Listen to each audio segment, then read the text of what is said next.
People ask me, what is Nach, Nachman, MeUman? What does it mean to be a follower of Rabbi Nachman of Breslov? To me, it means just love and goodness and kindness to each other, not being hung up on stupidity, like this guy was too much this, that person was too much that way. Everybody, the world is crazy, you know what I mean? And the world is more wild than we realize.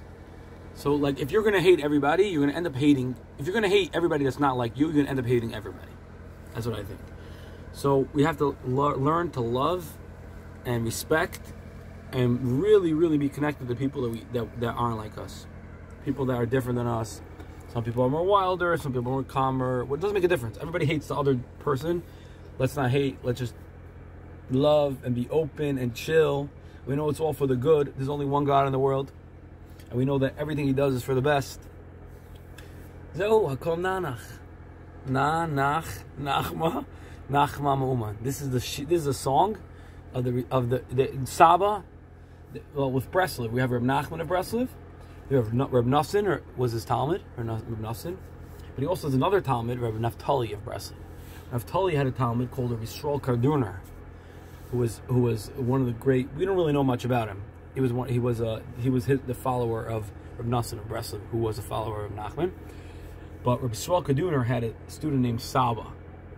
Saba taught us about Nach, Nachman, MeUman. He took Breslov to a new level, to where we're just being happy, laughing, and singing because everything's so crazy. The world is so backwards. The people that look good are really bad. The people that look bad are really good, or almost like that. So we're just gonna love. We're gonna know what's what. Reb Nachman used to say, I know that I don't know anything. That's the one thing I know. I don't know anything. But the only thing I know is I don't know anything. That's what I know. I mean, I know that there's one God in the world, and I know nothing. Everything's from Hashem, and everything's min hashamayim, and just chill. It's all good. Nach, Nachma, MeUman. And I bless us and all of us that we're going to one day soon dance and sing with this song, which I believe is a song of redemption, which means physically, I don't know what's going to happen, but it's a song leading up to redemption. We all know that the world was created 5,000.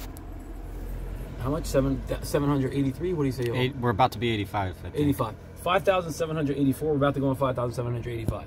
Right? So the way I look at it is it says that a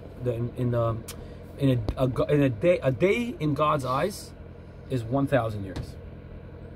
That means that's why when the first man, Adam, when Adam was born, I think, or at some point, God said he's going to give Adam 1,000 years of life.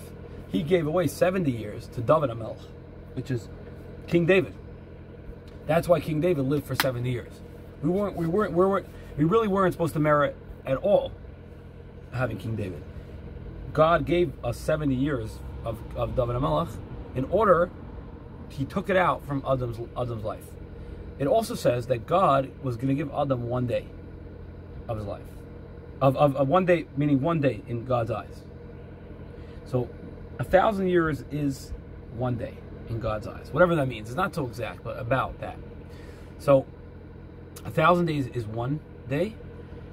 We are living in 5,784. So really, from 0 to 1,000 is Sunday. From 1,000 to 2,000 is Monday. And from 2,000 to 3,000 is Tuesday. And from 3,000 to 4,000 is Wednesday. And from 4,000 to 5,000 is Thursday. 5,000 to 6,000 is Friday. So we're holding Friday afternoon, very late Friday afternoon. Now we all know by the Jews, Friday afternoon once it gets sundown, and Shabbos. Shabbos, great Shabbos. Shabbos is a day that the whole world was created for this day of peace. 1 day a week, we chill. But in a bigger thing, the whole world, that's just by Jews. But in a bigger way, the whole world is gonna have Shabbos, gonna have peace when it hits the year 6,000. That's what they say. It's officially from.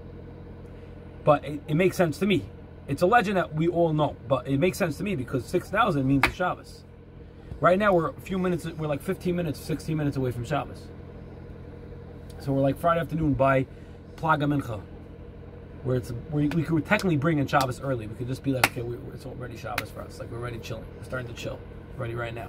Which kind of what we're doing in Uman. In Uman is a level of Mashiach, of what it's going to be like when Messiah comes.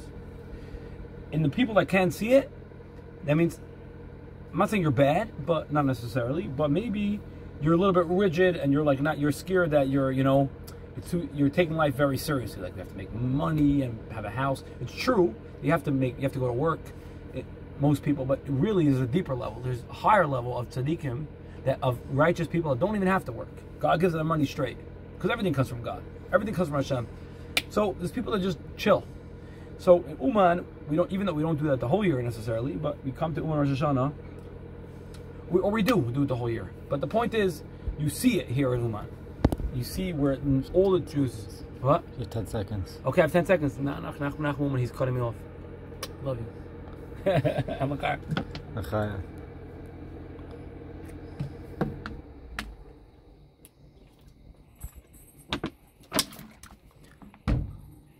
Oh.